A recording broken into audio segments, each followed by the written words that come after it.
지난주 말씀에서는 우리가 여러 가지 시험을 당할 때 그리스도인으로서 어떻게 반응해야 할 것인가를 살펴보았습니다. 무엇보다도 먼저 온전히 기쁘게 여기라고 이렇게 말씀하셨죠.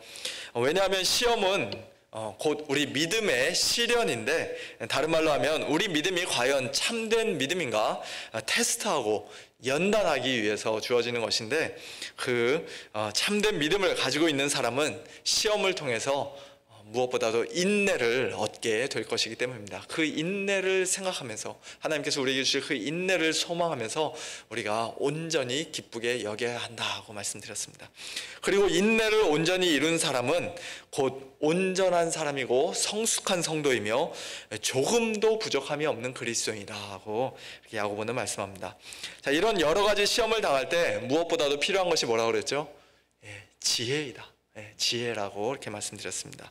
시험 중에 넘어지지 않고 범죄하지 않고 오히려 하나님을 신뢰하고 경외하며 하나님의 뜻을 분별하는 가운데 끝까지 인내하기 위해서는 무엇보다도 지혜가 필요합니다. 그리고 그 지혜는 모든 사람에게 후히 주시고 꾸짖지 아니하시는 우리 하나님께 나아가 엎드려 간구할 때 하나님께서 그 지혜를 우리에게 풍성히 주신다고 이렇게 말씀드렸습니다. 자, 오늘 본문 말씀도 이러한 흐름 속에서, 즉 시험이라는 큰 주제 아래서 살펴봐야 합니다. 그리스도인이 이 세상에서 낮고 천한 상황에 처하게 될 때, 예를 들면은 원치 않는 병에 걸리거나 경제적으로 어려운 상황에 그러한 참 가난 가운데 들어가거나 또 사회적으로 무시당하고 억압받는 상황에 처하게 될 때 그는 분명히 큰 시험을 만난 것입니다. 하나님께서 나를 정말 사랑하시는 건 맞나? 하나님께서 나를 정말로 사랑하신다면 어떻게 나에게 이런 참 끔찍한 일을 허락하실 수가 있는가 하는 그런 의심이 생기고 회의가 들 수도 있습니다. 또한 높은 위치에 있는 사람들, 건강한 사람들, 성공한 사람들, 부자들을 바라보면서 끊임없이 부러워하고 동경하는 가운데 자기 마음을 불평과 불만, 원망과 탐욕, 또 열등감과 자기 연민으로 가득 채울 수도 있습니다. 자, 그러면 그 사람은 이제 정말로 시험에 빠져서 거기서 헤어나오지 못하고 허우적거리게 되는 것이죠. 그러나 그렇게 낮고 천한 위치에 처하는 것 못지않게 우리 그리스도인들에게 크고 무서운 시험이 있는데, 그것은 바로 부자가 되는 것입니다. 높아지는 것입니다. 아니, 부자가 되고 성공하는 것은 100% 하나님의 축복 아닙니까? 그게 우리에게 시험이 될 수도 있습니까? 네, 얼마든지 시험이 될 수 있다고 성경은 말씀합니다. 성경에서 말씀하지 않으시더라도 우리 주변을 봐도 그렇죠. 로또에 당첨된 사람이 하루아침에 너무 큰 부자가 되어서 전혀 손대지 않던 마약이나 도박에 손을 대기도 하고, 또 갑자기 생긴 돈 때문에 가정이 깨어지기도 하고, 형제들 간에 의가 상하기도 하고, 서로 소송하기도 하는 등 그렇게 참 비참한 말로를 이렇게 맞게 되는 그러한 사람들의 뉴스를 우리가 종종 이렇게 들을 수가 있습니다. 모든 부자들, 성공한 사람들이 다 그런 것은 당연히 아닐 것입니다만, 일반적으로 부자들은 참 겸손히 하나님을 의지하기보다는 자기 자신의 부와 소유를 의지하기 쉽습니다. 웬만한 것은 다 자기 돈으로, 또 자기가 쌓아놓은 인맥으로 다 해결할 수가 있기 때문에 굳이 하나님께 도와달라고 그렇게 아주 간절하게 매달릴 필요가 없습니다. 부자는 그 마음이 교만해져서 자기의 능력과 수고를 자랑하고 성공의 노하우와 비결을 다른 사람들 앞에서 자랑하기 쉽습니다. 가난한 사람들을 깔보고 무시하기도 쉽습니다. 자, 이처럼 부자가 된다는 것은 그저 마냥 좋아하고 동경할 만한 일이 아니라 우리 그리스도인들에게는 사실 아주 심각하고 무서운 시험인 것입니다. 예수님께서는 낙타가 바늘기로 들어가는 것이 부자가 하나님의 나라에 들어가는 것보다 더 쉽다라고 말씀하셨습니다. 돈을 사랑함이 일만하게 뿌리가 되며 부하려 하는 자들은 시험과 올무와 여러 가지 어리석고 해로운 욕심에 떨어져 결국에는 파멸과 멸망에 빠지게 된다고 사도 바울은 무섭게 경고하셨습니다. 그럼에도 불구하고 우리는 가난한 것과 부한 것이 우리에게 똑같은 시험으로, 어차피 인생 가운데 똑같이 시험으로 다가오는 것이라면 이왕이면 부한 시험이 우리에게 좀 다가오면 좋겠다는 생각을 하게 될 때가 많이 있죠. 아니, 부자가 되는 것을 시험으로 여기고 경계하기는커녕 아까도 말씀드린 것처럼 부자는 오히려 하나님께 큰 복을 받은 사람이라는 생각이 우리 머릿속 깊이 뿌리 박혀 있는 것이 사실입니다. 뉴욕에 있는 어느 유명한 순복음교회 목사님이 설교하시는 말씀을 제가 10여 년 전에 이렇게 직접 어느 집회에 참석했다가 이렇게 들을 수 있는 기회가 있었는데요. 저는 그날 그분의 말씀을 듣고는 아주 깜짝 놀랐습니다. 순복음교회라고 할 때 그 순복음이라는 말이 그러니까 어떻게 보면은 기존 교회들, 기성 교회들은 완전한 복음을 가르치지 않고 약간 반쪽짜리 복음을 가르치는데, 이제 본인들은 순복음, 진짜 순수한 복음, 풀 가스펠을 가르친다 해서 이제 순복음이라는 이름을 짓지 않았습니까? 근데 그 순복음 교회에서 말하는 그 순복음이라는 것이 성경에서 말하는 복음, 또 예수님께서 가르치신 그 선포하신 하나님 나라의 복음과는 다르다는 것을 본인이 얼마 전에 깨달았다고 그렇게 말씀하시는 거예요. 그러면서 자기가 그동안 수십 년 동안 목회를 해오면서 성도들에게 이 땅에서 복받는 것을 너무 강조했던 것을 후회하노라 고 그렇게 고백하시는 말씀 듣고서는 제가 깜짝 놀랐습니다.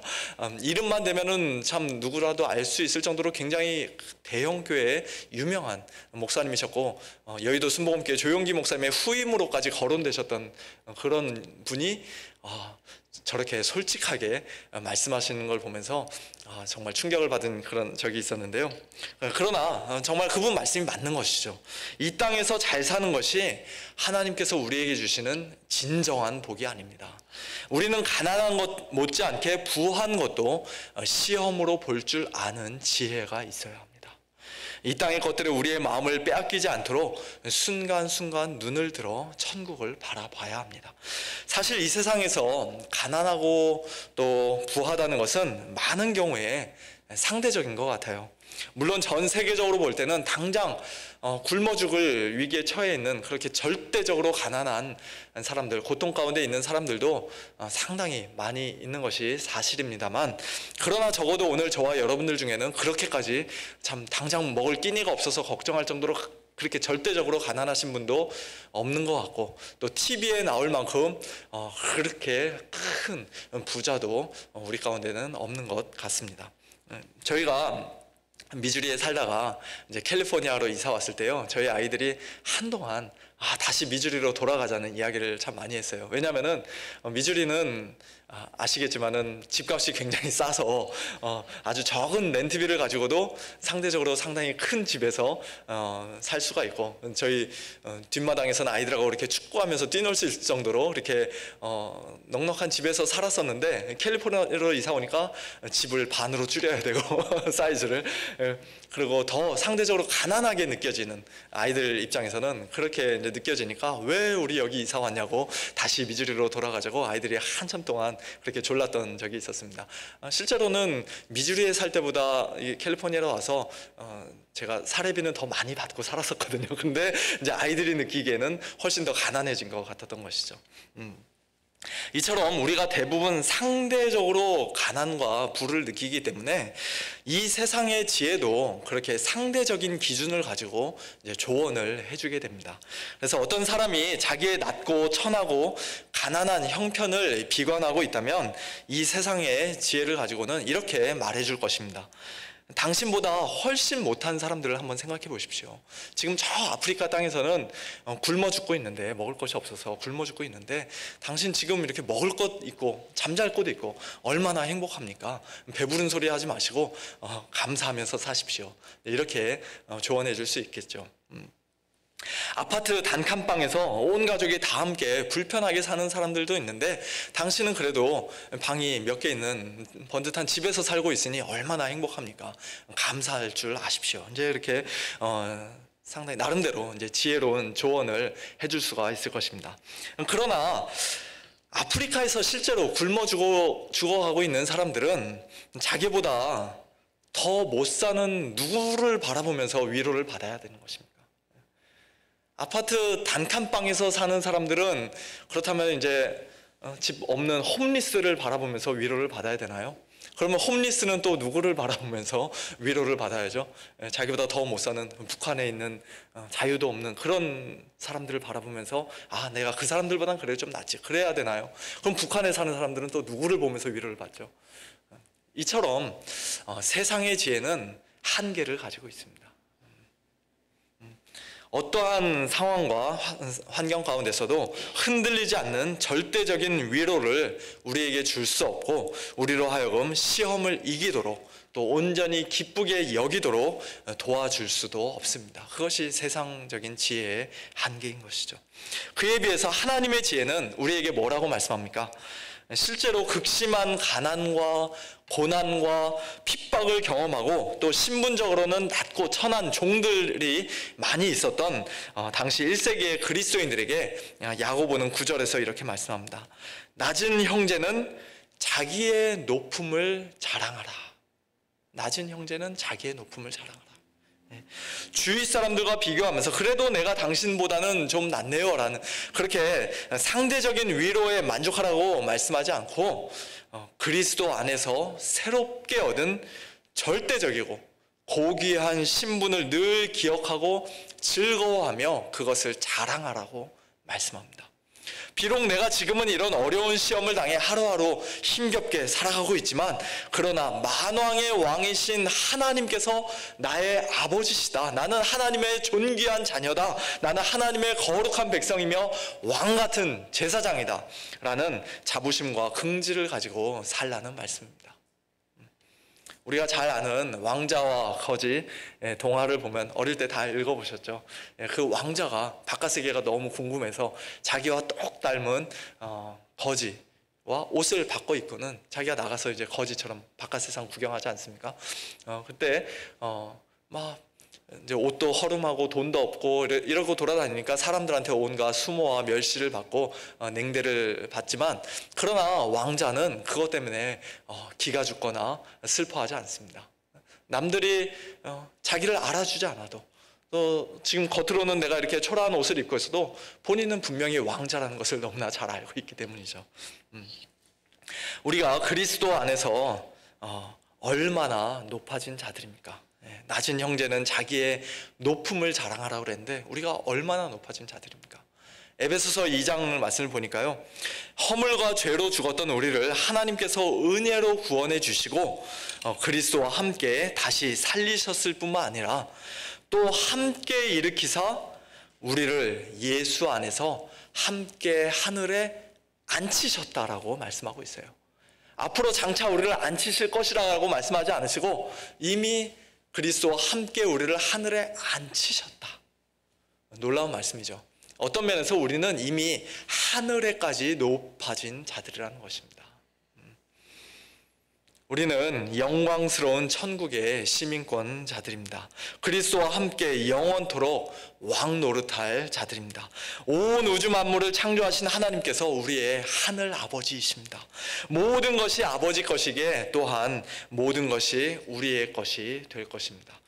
조만간 수백억 달러를 상속받게 될 사람은, 엄청난 부자의 아들은 비록 지금 자기 지갑에 단돈 10불밖에 없다 할지라도 또 일주일 내내 지금 맨날 라면과 햄버거로 끼니를 연명하고 있다 할지라도 그것 때문에 슬퍼하거나 비관하지 않을 것입니다.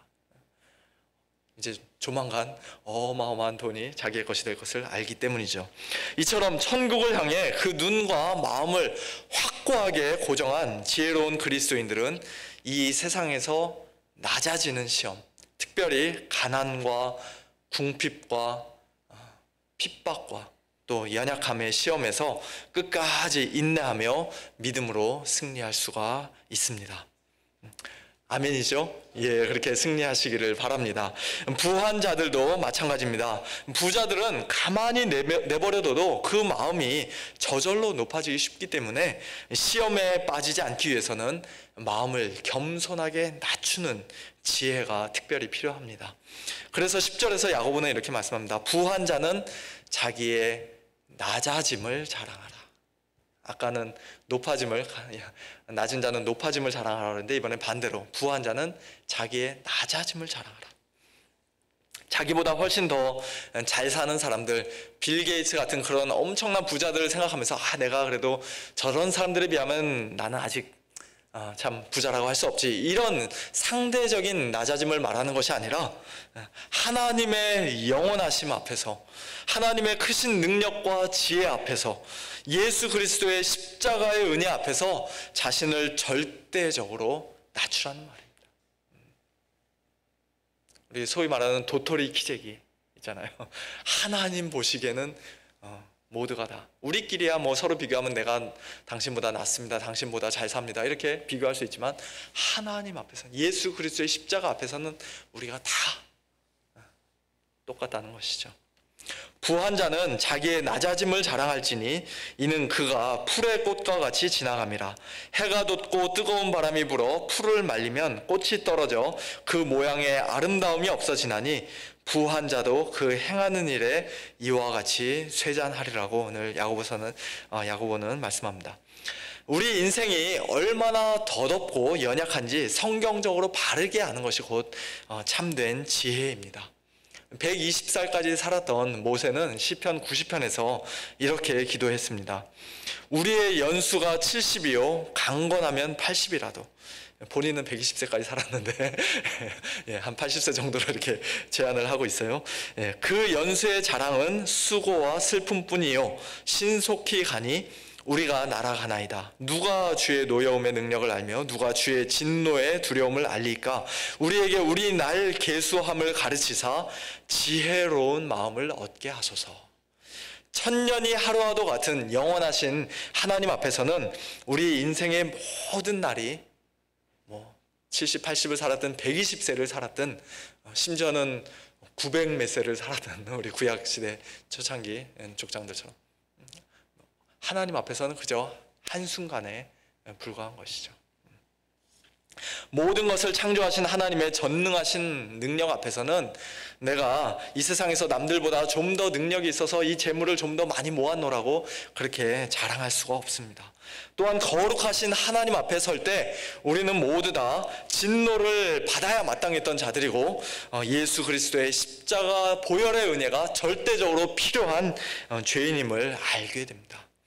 부한 자가 이것을 늘 의식하며 살지 않으면, 자기의 낮아짐을 자랑하지 않으면 그는 자신의 부를 자랑하고 의지하다가 결국 하나님을 떠나게 될 것입니다. 아무쪼록 여러 가지 시험을 당할 때 가난하든지 부하든지, 실패했든지 성공했든지, 약하든지 건강하든지, 어떠한 환경 가운데서도, 어떤 종류의 시험 가운데서도 늘 눈을 높이 들어 천국을 바라보고 하나님을 바라보고 주 안에서만 자랑하고 예수 그리스도의 십자가만을 자랑하며 지혜롭게 시험을 이기는 복된 저와 여러분들 되시기를 우리 주님의 이름으로 축원합니다. 마지막으로 12절은 이제 지난주와 오늘 살펴보았던 모든 말씀의 결론이라고 할 수 있습니다. 자, 이와 같이 여러 가지 시험을 당할 때 그 시험에 빠지지 않고 넘어지지 않고 하나님을 떠나지 않고 끝까지 견디는 자, 인내하는 자, 참는 자는 복이 있는 사람이라고 말씀합니다. 왜냐하면 그는 시험을 참고 시련을 견디어냄으로써 결국 하나님께서 약속하신 생명의 면류관을 얻게 될 것이기 때문입니다. 시련을 견디어낸다라는 말을요, 옛날 개역 한글 성경에서는 옳다 인정함을 받는다라고 그렇게 번역을 했었습니다. 시험을 통해서 그의 믿음이 가짜 믿음, 말뿐인 믿음이 아니라 진짜 믿음이다, 참된 믿음이라는 사실이 증명된다는 그런 의미입니다. 제가 미국에 와서 상당히 신기하게 생각한 것이 한 가지 있어요. 이제 마켓에서 어떤 물건을 사고 조금 큰 돈을 냈을 때, 예를 들면 50불이나 100불을 냈을 때, 어쩔 때는 20불 냈을 때도 그렇게 할 때가 있더라고요. 그 캐셔가 거기다 펜으로 그냥 쓱 이렇게 그어보는 거예요. 저는 왜 돈에다가 낙서를 하나 그렇게 생각을 했었는데, 나중에 알고 보니까 그게 이제 위조 지폐인지 아닌지 검사하는 그런 하나의 방법이라고 하더라고요. 마찬가지로 우리의 믿음이 진짜인지 가짜인지 테스트해 보기 위해서는 시험이라는 펜으로 쓱 한번 그어보면은 그것이 드러난다는 것이죠. 진짜인지 가짜인지. 시험을 끝까지 참는 자는 또 모진 시련을 견뎌냄으로써 자기의 믿음이 참된 믿음이라는 사실을 증명하게 되고, 그러한 자가 바로 복이 있는 자라고 지금 말씀하고 있는 것입니다. 이러한 시험을 참고 시련을 견뎌낸 복 있는 자에게 생명의 면류관이 약속되어 있습니다. 생명의 면류관, 주께서 자기를 사랑하는 자들에게 약속하신 생명의 면류관을 얻을 것이라고 말씀하죠. 생명의 면류관은 요한계시록 2장 10절에서 서머나 교회에 예수님께서 약속하신 적이 있습니다. 네가 죽도록 충성하라, 그리하면 내가 생명의 관을 내게 주리라. 면류관, 관, 똑같은 단어인데 왜 이렇게 다르게 번역했는지 모르겠습니다. 죽도록 충성하라는 것은 말 그대로 죽는 그 순간까지 충성하라는 말씀이죠. 혹은 우리가 비록 순교를 당하여 죽음에 처하게 된다 할지라도 끝까지 믿음을 버리지 말고 주님 앞에 신실하라는 말씀입니다. 결국 시험을 끝까지 참고 견디라는 말씀과 똑같은 말씀을 서머나 교회에 예수님께서 하신 것이에요. 그러한 자에게 생명의 면류관을 주실 것이다 라고 약속하십니다. 자, 그런데 성경을 보면은 우리 성도들에게 주신다는 면류관이 생명의 면류관만은 아니죠. 또 다른 여러 가지 면류관이 약속되어 있는 것을 우리가 성경 여기저기서 보게 됩니다. 고린도전서 9장 25절 보면요, 사도 바울이 이렇게 말씀합니다. 이기기를 다투는 자마다 모든 일에 절제하나니 그들은 썩을 승리자의 관을 얻고자 하되 우리는 썩지 아니할 것을 얻고자 하노라. 세상 사람들은 썩을 승리의 관, 썩을 면류관을 즉 금세 사라질 헛된 영광을 위해 열심히 뛰고 있지만, 우리 그리스도인들은 썩지 아니할 면류관을 위해서 경주하는 자들이라고 말씀합니다. 또 베드로전서 5장에서 사도 베드로는 장로들에게 말씀하기를 그들이 하나님의 양무리를 잘 목양하면 목자장이 나타나실 때, 즉 예수님 이 땅에 다시 오실 때 시들지 아니하는 영광의 관을, 영광의 면류관을 주겠다라고 이렇게 말씀하십니다. 또 디모데후서 4장 8절에서는 사도 바울이 죽음을 앞두고 유언과도 같은 그런 말씀을 하죠. 이제 후로는 나를 위하여 의의 면류관이 예비되었으므로 주 곧 의로우신 재판장이 그날에 내게 주실 것이며 내게만 아니라 주의 나타나심을 사모하는 모든 자에게 그 의의 면류관을 주실 것이다 라고 말씀합니다. 자, 이처럼 생명의 면류관, 썩지 아니할 승리의 관, 시들지 아니하는 영광의 관, 그리고 의의 면류관, 그와 같은 여러 가지 종류의 면류관을 우리 그리스도인들에게 주시겠다고 약속하셨습니다. 그런데 우리가 죽어서 천국에 가면은 어떤 사람은 생명의 면류관을 쓰고 다니고, 어떤 사람은 의의 면류관을 쓰고 다니고, 어떤 사람은 영광의 면류관을 쓰고, 그렇게 각각 다른 종류의 면류관을 쓰고 다닐까요?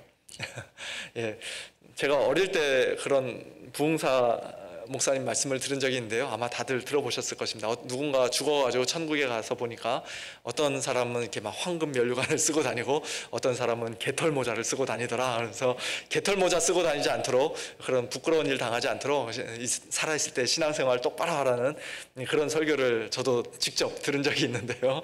예, 글쎄 모르겠습니다. 천국에서 어떤 사람은 황금 면류관을 쓰고 다니고 어떤 사람은 정말로 개털 모자를 쓰고 다닐지. 근데 지금 성경에서 우리에게 약속된 이 여러 종류의 면류관들은 우리가 천국에서 계속 머리에 쓰고 다녀야 하는 그런 문자적인 의미의 면류관이라기보다는 다분히 상징적인 의미로 사용된 표현으로 우리가 봐야 할 것입니다. 그리고 그 면류관은 우리 모든 그리스도인들에게 동일하게 약속된 면류관이에요. 목양하는 목사님이나 장로님은 영광의 면류관을 얻고, 순교자들이나 시험을 끝까지 견딘 자들은 생명의 면류관을 얻고, 예수님의 재림을 사모하는 자들은, 또 사도 바울은 의의 면류관을 얻고, 이런 식으로 사람들마다 각각 다른 종류의 면류관을 얻는 게 아니라 이 모든 것이 다 우리 그리스도인들에게 동일하게 약속된 영원한 생명, 시들지 않는 영광, 썩지 아니할 승리, 완전한 의로움을 상징적으로 표현한 것입니다. 물론 그 분량에 있어서는 이 땅에서 어떤 성화의 정도에 따라 차이가 있을지 모르겠습니다만, 천국에 가면 생명의 면류관을 받은 사람이 의의 면류관은 받지 못하고, 또 영광의 면류관을 받은 사람이 썩지 아니하는 면류관을 받지 못하고, 그와 같은 일은 아마 없을 것입니다. 사도 바울만 의의 면류관을 받은 것이 아니라, 아까 우리가 말씀 읽었습니다만, 주의 나타나심을 사모하는, 주의 재림을 사모하는 모든 자가 다 의의 면류관을 받을 것이다 라고 말씀했는데, 참된 그리스도인치고 예수님의 재림을 사모하지 않는 그런 그리스도인이 있을까요? 마라나타, 주 예수여 오시옵소서. 그게 우리 모두의 고백 아닙니까? 결국 모든 참된 그리스도인이 다 의의 면류관을 받게 될 것이죠. 오늘 본문 말씀에서 약속된 생명의 면류관도 마찬가지입니다. 생명의 면류관은 시험을 참고 시련을 견디어낸 자가 받게 되는 것인데, 참된 그리스도인이 가룟 유다와 같이 중간에 탈락하고 배교하는 그와 같은 일은 결코 있을 수가 없습니다. 때로는 베드로처럼 연약하여 넘어진다 할지라도, 때로는 다윗처럼 참 엄청난 그런 죄를 진다 할지라도, 주님께서는 참된 그리스도인들을 결코 그냥 내버려 두지 않으십니다. 진실하게 회개할 수 있도록 은혜를 베풀어 주시고, 다시 찾아와 회복시켜 주시고, 위에서 기도해 주시고, 성령으로 힘 주시고 도와주시고, 끝까지 붙들어 주셔서 결국에는 참된 그리스도인들이 단 한 사람도 예외 없이 천국에 들어가도록, 마침내 끝까지 견디고 구원받도록 하나님께서 인도해 주십니다. 생명의 면류관을 얻게 될 복 있는 자는 이처럼 시험을 참고 끝까지 견디어낸 자들일 뿐만 아니라 또한 주님을 사랑하는 자라고 오늘 말씀합니다. 주께서 자기를 사랑하는 자들에게 약속하신 생명의 면류관이다, 그렇게 말씀하죠. 자, 그런데 이 역시도 마찬가지로 참된 그리스도인치고 예수님을 사랑하지 않는 사람이 있을까요? 고린도전서 16장 22절에서 사도 바울은 만일 누구든지 주를 사랑하지 아니하면 저주를 받을 것이다, 저주를 받을지어다, 그렇게 단호하게 말씀합니다. 주님을 사랑하지 않는 자는 복은커녕 저주를 받을 것이다, 그렇게 말씀하는데, 바꿔서 말하면 우리 모든 성도들, 복 받은 우리 모든 성도들은 하나같이 다 주님을 사랑하는 자들이라는 것이죠. 주님을 향한 사랑의 그 정도와 크기와 깊이는 물론 성도들마다 차이가 있고, 또 우리 각 개인의 그 인생 여정 가운데서, 신앙 여정 가운데서도 여러 그 업앤다운이 있을 수 있겠습니다만, 그러나 우리가 겨자씨만큼이라도 참된 믿음이 있다면, 우리가 예수 그리스도의 그 십자가의 보혈로 이미 깨끗하게 씻겨진 자들이라면, 주님을 사랑하노라고 우리의 입술로, 우리의 마음으로 고백하지 않는 사람은 없을 것입니다. 예수님께서 베드로에게 네가 나를 사랑하느냐, 네가 나를 사랑하느냐 물어보실 때 주님 아시지 않습니까? 주님 아시죠? 그게 우리의 고백 아닙니까? 주님 사랑합니다. 그리고 주님을 사랑하는 그 사랑은 엄밀히 말하자면 우리에게서 먼저 시작된 것이 아니라 하나님께서 먼저 우리에게 부어주신 것이죠. 사도 요한은 요한 4장 19절에서 이렇게 말씀합니다. 우리가 사랑함은, 하나님을 사랑함은, 우리가 하나님을 사랑하는 것은 그가 먼저 우리를 사랑하셨기 때문이다. 하나님께서 먼저 우리를 사랑하셨기 때문에 우리가 비로소 하나님을 사랑할 수 있게 되었다고 말씀합니다. 한마디로 결국 모든 것이 다 하나님의 은혜요, 하나님의 선물인 것입니다. 생명의 면류관이든 의의 면류관이든 영광의 면류관이든 우리가 이 땅에서 최선을 다하여 시험을 잘 참아낸 공로로 얻는 것이 아니에요. 주님을 뜨겁게 사랑한 대가로 받아낸 것이 아닙니다. 거룩하고 순결하고 의롭게 산 보상으로 우리에게 주어진 것이 아닙니다. 시험을 잘 참을 수 있도록 순간순간 힘 주시고 지혜 주시는 분도 하나님이시요, 우리에게 믿음 주시고 끝까지 견딜 수 있도록 하시는 분도 하나님이시요, 예수님을 십자가에 내어주실 정도로 우리를 먼저 사랑하심으로써 우리 안에 주님을 향한 사랑을 만들어내신 분도 하나님이십니다. 모든 것을 실제로는 다 하나님께서, 삼위 하나님께서 다 하셨음에도 불구하고 저와 여러분에게 생명의 면류관을 주겠다 약속하시며 시험을 참으라고, 시련을 견뎌내라고, 주님을 사랑하라고 그렇게 따뜻하게 격려해 주고 계시는 것이에요.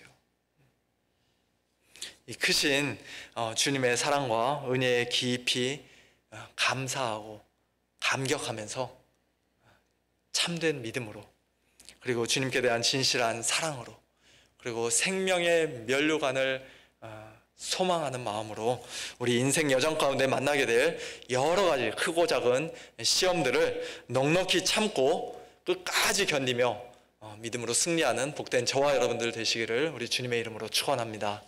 예, 우리 이 시간 좀 함께 또 몇 가지 기도 제목 놓고 같이 기도하면 좋겠습니다.